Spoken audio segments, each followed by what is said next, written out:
Karamihan mga Pilipinong nakakaranas ng mental health problems, mapabata man o matanda. Base po yan sa isang pag-aaral, kakaunti lamang sa kanila ang nakakapagpagamot dahil sa kakulangan sa pera at kakulangan sa doktor at pasilidad. Paano nga ba hinaharap ng mga taong may mental health condition ang kanilang mga tahimik na pagsubok? Tunghayan natin ang kwento ng buhay ni Alex. Nakilala ko si Alex, isang medtech student na na-diagnose na may obsessive-compulsive disorder. Isang mental health condition kung saan ang isang tao ay nakakaranas ng paulit-ulit na obsessions at compulsions na maaaring makaapekto sa kanyang pang-araw-araw na buhay. Lagi po ako maggugupit at nagbabalad ng aking buko. Minsan po umabot po ng isa't kalahating oras. Dahil po dito, imbes na tuloy-tuloy yung pag-aaral at makapag-focus sa mga lessons, hindi po ako makapag-concentrate sa pag-aaral. Halimbawa po nito, kapag simula na po ako, or na-feel ko na yung urge na sa paggugupit, and tuloy-tuloy po yun, mas hindi na po ako pag-ilan yung sa libro.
Hi Mary, may promo kami ngayon. Buy one ballpen, get one boyfriend. Ay, kamusta? Okay lang, ikaw. Okay naman din. Ikaw pala yun. Hindi ako masyado nakaka-reply eh.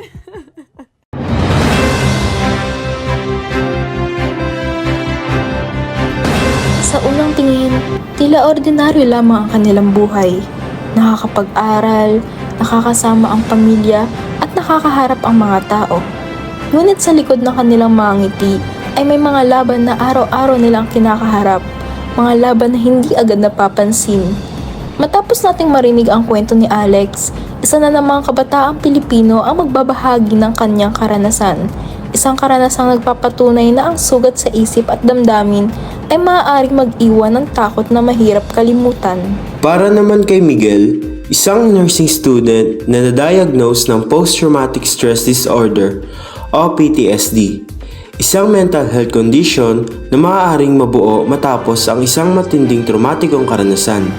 Hanggang ngayon, dala pa rin niya ang takot na dulot ng nakaraan. Sa tuwing nakakakita siya ng dugo, tila bumabalik ang mga alaala na pilit niyang kinakalimutan. Ano ang manaramdaman mo kapag naalala mo nangyari noon, lalo na kapag nakaka-trigger to sa trauma mo? Sa tuwing nakakakita po ako ng dugo, nagpapanik po talaga ako. Bila pong bumabalik sa isip ko yung nangyari no. Pakiramdam ko po hindi ako naligtas kahit alam kong wala namang panganib. Minsan po nanginginig ako, napapagpawisan at gusto ko na lang umalis sa lugar. Nahihirapan po akong mag-focus sa duty at sa laboratory activities namin dahil hindi natitrigger po ako ulit. Gusto ko pong maging matatag pero may mga pagkakataon pong mas nauna pa rin ako kaysa iisip ko. Hindi madaling mabuhay ng may dalang takot, pangamba at mga alaala ng nakaraan. Para sa ilan, ang mga karanasang ito ay hindi dapat basta mawawala at maaaring maapektuhan sa kanilang pag-aaral, trabaho at pakikisalamuha sa ibang tao. Ngunit ayon sa mga eksperto, ang mga gantong karanasan ay hindi dapat baliwalain. May mga kondisyon na may malinaw na paliwanag at higit sa lahat may mga paraan upang matulungan ang mga tao patuloy na humaharap sa kanilang mga pinagdaraanan. Ano nga bang OCD o Obsessive Compulsive Disorder at PSTD o Post-Traumatic Stress Disorder? Paano ito naaapektuhan ng isang tao at ang mga tamang paraan upang sila ay suportahan at matulungan? Marami ang nagtatanong kung ano ba talagang OCD at PTSD. Una, mag-iba ba ang dalawang ito? Ang OCD, Obsessive Compulsive Disorder, kondisyon kung saan ang isang tao ay may paulit-ulit na kaisipan na nagdudulot ng matinding pag-alala. Dahil dito, napipilitan siyang gawin ang ilang bagay ng paulit-ulit, tulad ng pag-check ng mga pinto, paghugas ng kamay. Samantala, ang PTSD o Post-Traumatic Stress Disorder ay maaaring maranasan matapos sa isang matinding na traumatikong karanasan, tulad ng aksidente, sakuna o karahasan. Maaaring makaranas sa isang tao ng bangungot, flashbacks, matinding takot at pag-iwas sa mga bagay na nagpapaalala sa kanilang masamang karanasan na ito. Kung may kakilala tayong may OCD o PTSD, malagang ipakita natin ang pag-unawa, pasyensya at suporta. Iwasan nating oksigahan o maliitin ang kanilang nararanasan dahil ang mga kondisyong ito ay nangangailangan ng tamang gabay at pag-aalaga. Dapat din maging handa tayong makinig upang maipahayag ang kanilang nararamdaman at kayatin silang humingi ng tulong sa isang mental health professional. Sa bawat ngiti ay maaaring may tahimik na laban. Patuloy na hamon ang kalusugang pangkaisipan ng maraming Pilipino kung saan marami ang dumaranas ng depression, anxiety, at iba pang mental health disorders. Ako si Audrey, nag-uulat. Balik sa'yo, Nehemiah. Mahalagang maunawaan natin na hindi lahat ng taong nakakaranas ng anxiety ay agad na nagpapakita ng kanilang pinagdaraanan. May ilan na patuloy na nakangiti at nakakagawa pa rin ng gampanin sa kanilang mga responsibilidad.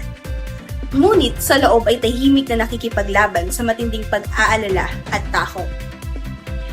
Kaya naman, mahalagang malaman natin ang mga senyales ng anxiety upang mas maunawaan natin at ng ating mga mahal sa buhay na maging maingat sa pakikitungo sa kanila.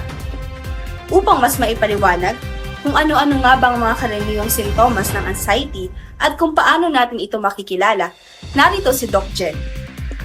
There are top 5 signs na may anxiety ang kaibigan mo. Ang mga karaniwang sintomas ng anxiety ay hyperventilation, pagpapawis ng mga kamay, at mabilis na pagtibok ng puso. Pero maaari rin itong magpakita sa ibang paraan na hindi natin hinasa, napapansin or inaasahan. Minsan, hindi mo akalain na ang kaibigan mo ay nakakaranas na pala ng anxiety. Mahalagang makilala natin ang mga senyales na ito upang maging source of support tayo sa ating mga kaibigan at hindi tayo makadagdag pa sa kanilang nararamdaman. Una is the muscle tension. Kapag may anxiety ang isang tao, maaari siyang makaranas ng pananakit o paninigas ng leg na para bang may stiff neck. Maaari rin itong umabot sa balikat at likod. Kapag nakakaranas ng anxiety, na-activate ang fight or flight response ng ating katawan. Dahil dito, naglalabas ang katawan ng stress hormones tulad ng cortisol at adrenaline. Ang mga hormones na ito ang naghahanda sa katawan na lumaban o tumakas sa anumang inaakalang panganib. Dahil dito, nagkakaroon ng tension sa mga muscles natin. And tandaan, ang anxiety ay dulot ng perceived threat. Maaaring hindi ito nakakatakot para sa iyo, pero para sa iyong kaibigan, maaari itong maging malaking banta dahil sa kanyang nakaraang karanasan o trauma. Pangalawa is the digestive issues. Kung mapapansin mong wala namang kakaibang kinain or ininom ang kaibigan mo pero madalas siyang sumasakit ang tiyan, nasusuka o nagtatae, maaari rin isa ito sa mga sinyalas ng anxiety.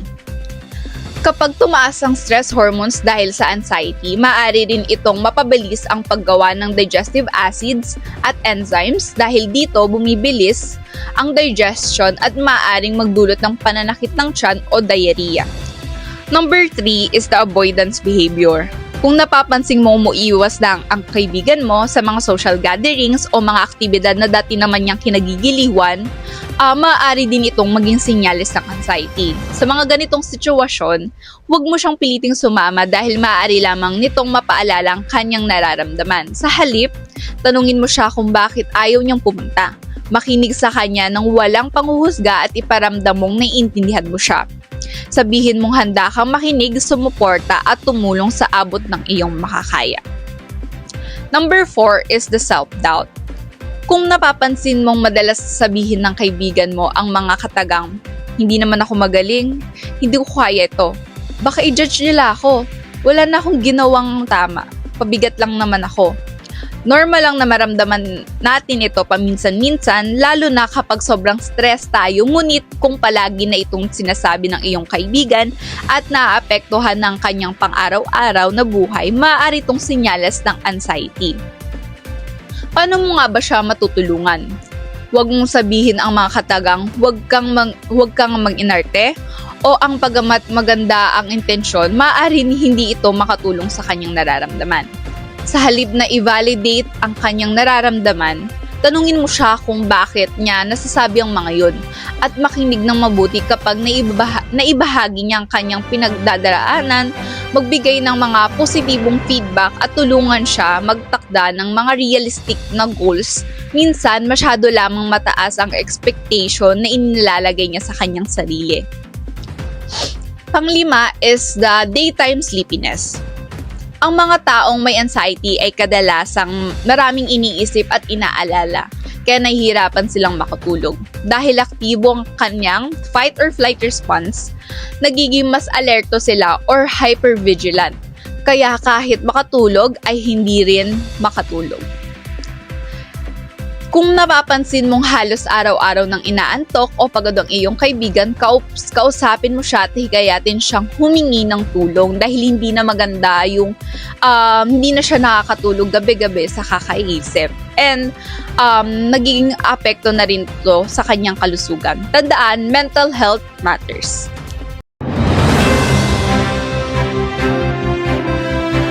Pinirmahan na ni Education Secretary Sonny Angara ang Implementing Rules and Regulations o tinatawag na IRR ng Basic Education, Mental Health and Well-Being Promotion Act o Republic Act No. 12080. Sa ilalim ng IRR, magtatatag ang DepEd ng Mental Health and Well-Being Offices sa mga lugar na itinuturing na high-burden areas. Pangungunahan ang mga ito ng school division counselors at magkakaroon din ng school counselors sa mga malalaking paaralan. Paiigtingin din ng DepEd ang mga hakbang laban sa bullying. Isasama ang anti-bullying policy at code of conduct sa mga student handbook ng mga paaralan.